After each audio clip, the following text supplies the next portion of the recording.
Your Excellency William Ruto, President of the Republic of Kenya,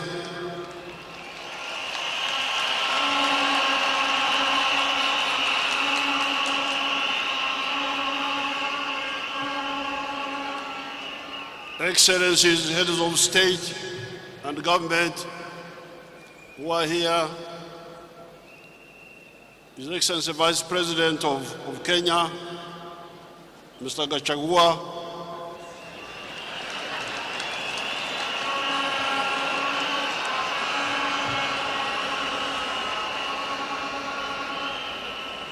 and all the other leaders na wananchi wa Kenya.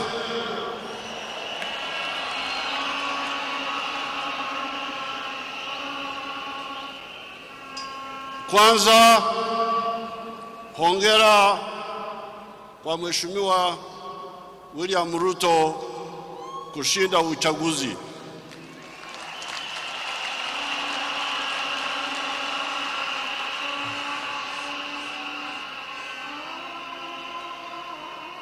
Pili, namshukuru Mheshimiwa Uhuru Kenyatta kwa kuongoza Kenya kwa miaka 10 iliyopita. Hongera.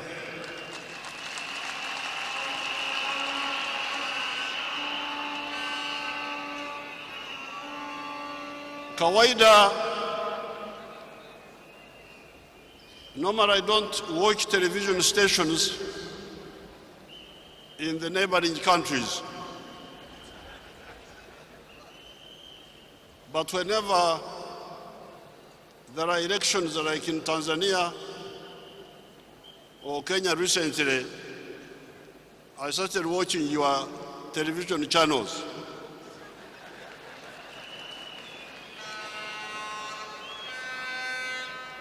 And there is one television, I was scanning through them, but I watched something called KTN News Chivumbi.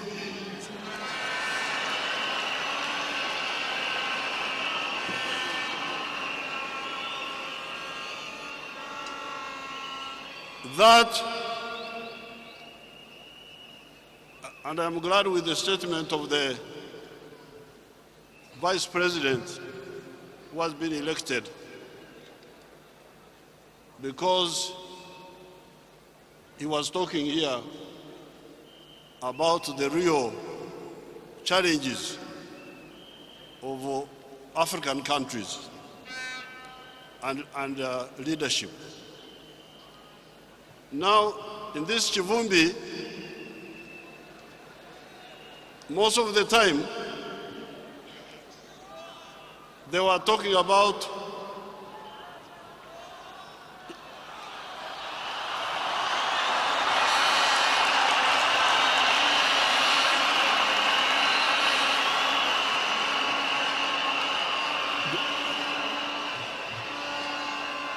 don't involve me in your internal affairs.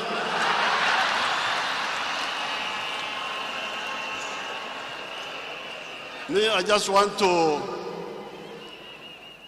observe a few things. The first, they were talking mainly about sharing power and sharing resources.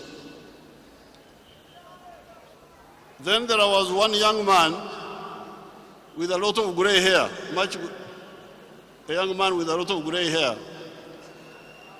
At one time he came and made a good point. And the point was the politics of identity versus the politics of interests, of issues. I said these young people are beginning to get somewhere. But then another one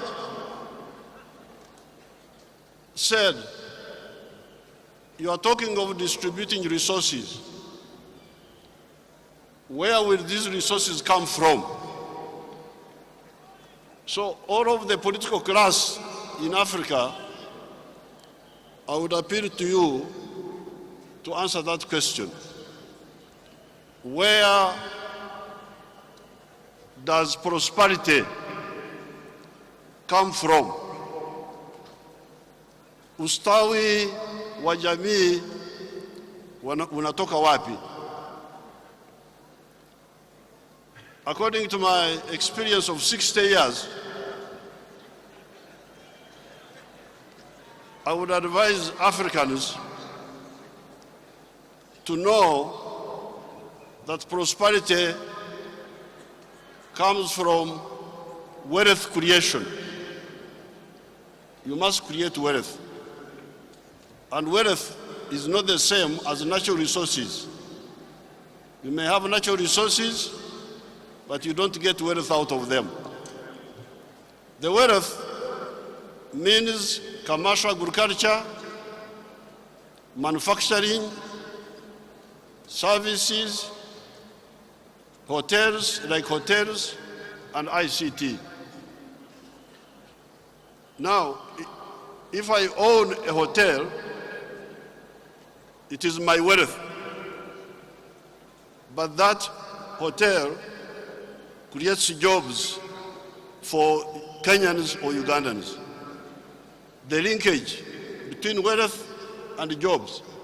Because when I watch these TVs, I get a bit concerned. You see, people are talking, and the neo-colonial social science is also very dangerous, because people don't link. So, I have not read, of course, the manifesto of Kwanza, Kenya Kwanza, nor have I read the other one of Azimio.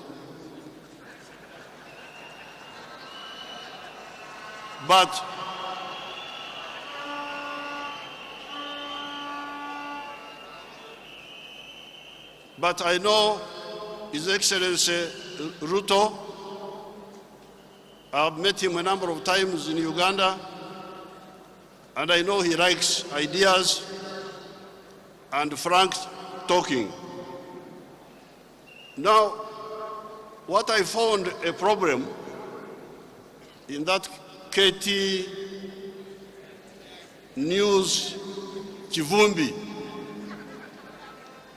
was in all the things they were talking about, they were not talking about East African integration.